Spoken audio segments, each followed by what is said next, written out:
धन्यवाद संचालक महोदय।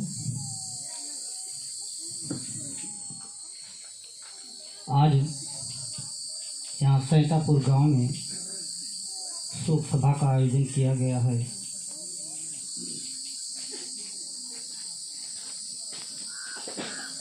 पूरा परिवार शोक संतप्त है।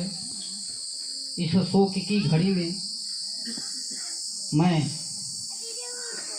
महामानव गौतम बुद्ध, करुणा के सागर व डॉक्टर B.R. अम्बेडकर और हमारे जितने भी महापुरुष हैं उनसे साथ ही साथ इस प्रकृति से ये कामना करते हैं कि इस शोक संतप्त परिवार को ऐसी शक्ति प्रदान करें ताकि वो पुनः अपने दैनिक कार्यों में आ सकें।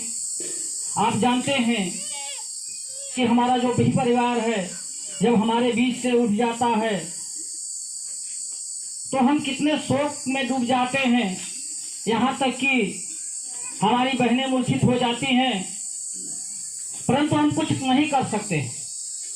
करने के लिए हमारे पास जो बचता है रोना, बिलखना, छटपटाना, यही है। इसके अलावा हम कुछ नहीं कर सकते हैं। और साथ ही साथ हमारे पास और जो करने को बचता है वो कुछ कर्मकांड हैं।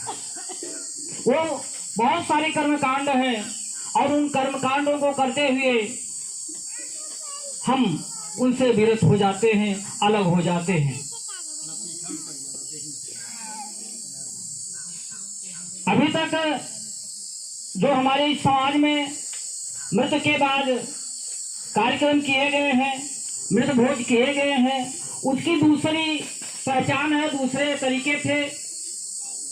मैंने देखा है कि जब मृत भोज किया जाता है, सुधोती या पैरवी किया जाता है, तो उसमें दूर दराज से लोग आते हैं, अपनी बाइक खड़ी करेंगे और इसके बाद भोजन लेंगे और वहां से चले जाएंगे। मैंने कभी भी किसी को ये नहीं देखा कि जा करके उनके परिवार के लोगों से मिलें, उनके पुत्रों से मिलें और उनके बारे में हाल चाल पूछे। ऐसा नहीं होता। इसीलिए ये अलग कार्यक्रम रखा गया है इस पर चर्चा करने के लिए। तो चर्चा करना और किन बिंदुओं पर किया जाना चाहिए।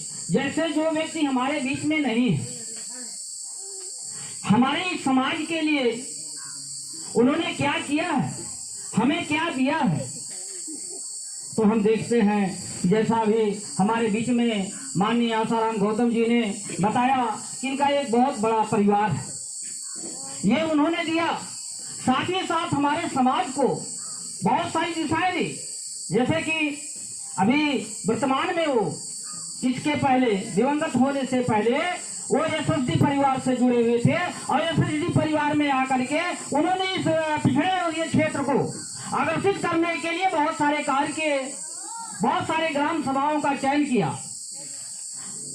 और अभी बहुत सारी ग्राम सभाएं बाकी हैं, उनका भी चयन होना था। लेकिन ये पूर्व क्षति है हमारे संगठन की। जैसे इस परिवार के बारे में क्षति है, एक परिवार से चले गए वो क्षति है, तो हमारे संगठन को भी बहुत बड़ी क्षति हुई है। क्या इसकी क्षतिपूर्ति हो सकती है? नहीं हो सकती है, ये कभी भी नहीं हो सकती है। इनका एक ये है। और दूसरा, अभी अभी हमने अध्ययन किया इनके जन्म के बारे में, तो जैसा बताया गया कि सन 1 जनवरी 1968 को इनका जन्म हुआ।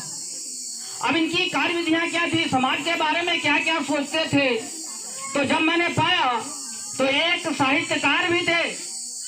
लेकिन दुख इस बात का है कि हमारे समाज में बहुत सारे साहित्यकार, कवि, लेखक हैं, लेकिन उनका कहीं नाम नहीं आता है। नाम क्यों नहीं आता है? क्योंकि वो एक गरीब परिवार से हैं, उनके पास पैसे नहीं है, उनकी बातें कोई समाज में उठाने वाला नहीं है और ना ही उनकी बातें छप सकती हैं, क्योंकि छपने के लिए उनके पास मीडिया होना चाहिए, प्रेस होना चाहिए और उनके पास धन होना चाहिए। ये बातें आज हमारे पास ना होने के कारण जो हमारे बीच से परिनिवृत्त माननीय विकल जी नहीं है।